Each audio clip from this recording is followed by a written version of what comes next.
Okay, this is the stockades. I'm inside the stockades here at Medicine Lodge. This man has a setup, and he has an interesting map and here of the area of the fort. And this is his display. These are the weapons that were common in 1867 on the plains. Common weapons in 1867. And sir, if you could explain this map here. And the map is set up. Go ahead and introduce yourself first. I'm Philip Sill. I'm the commander of the 18th Kansas Volunteer Cavalry Reenacting Group. It's organized by the Kansas National Guard for educational purposes of that time period in Kansas history.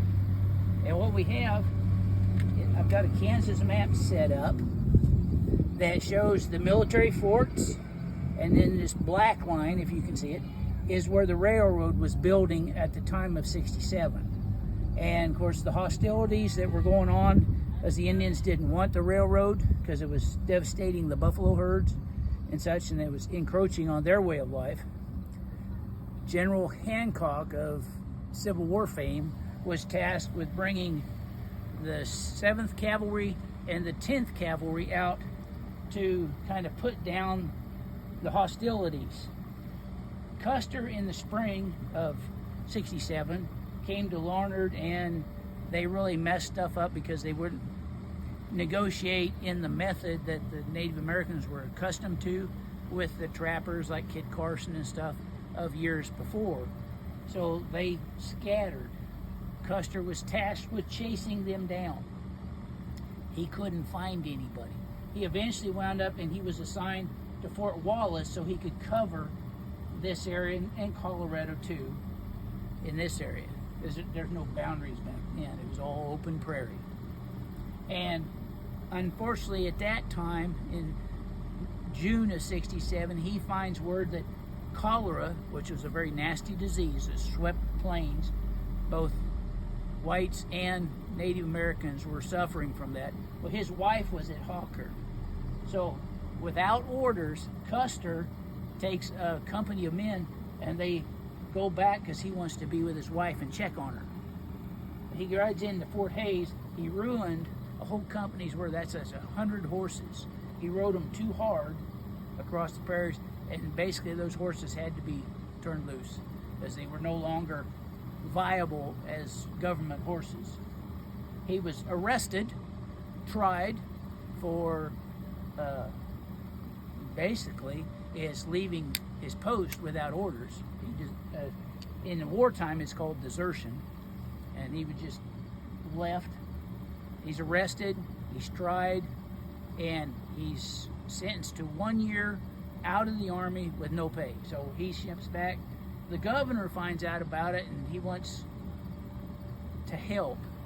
So he asked that basically it's the militias or the National Guard at the time in eastern Kansas, who had been dealing with the Indians, some of these men, their whole lives because of the trade that was on the Santa Fe Trail.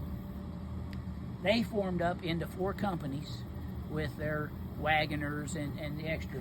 And they came from Fort Riley down to Fort Larned, and then the 3 of the companies were sent to Fort Hays, and they were to assist the 10th Buffalo Soldiers in trying to take care of this, because they knew that they thought the Indians were in this area.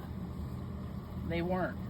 Romanos and a lot of the prominent war chiefs had taken the Indians up into the Nebraska area along Beaver Creek, Prairie Dog, and the Solomon, because there's a lot better water up here for their horses.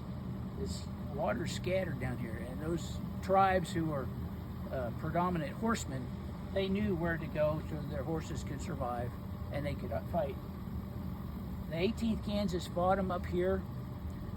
They basically fought to a standstill because the plain soldiers knew that you don't just try to charge out in the open prairie.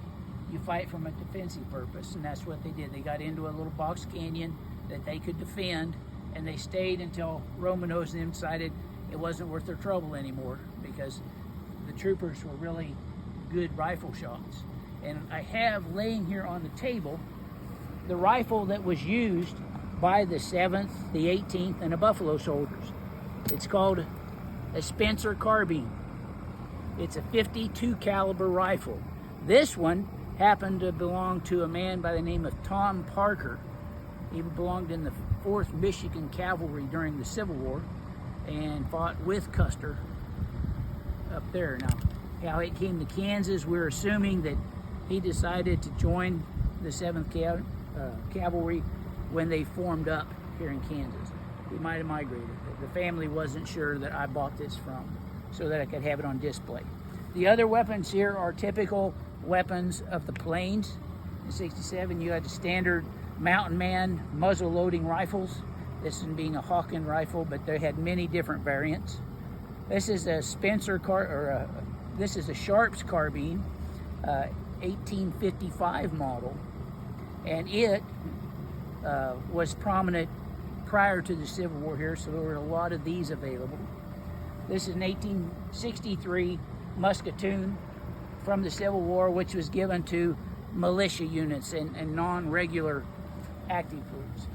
I have some Native American items here that would go with the trades rifle. Most of the Indians were using these, and of course they would have their Bowie knife and their tomahawks and a powder horn to carry their ammunition with.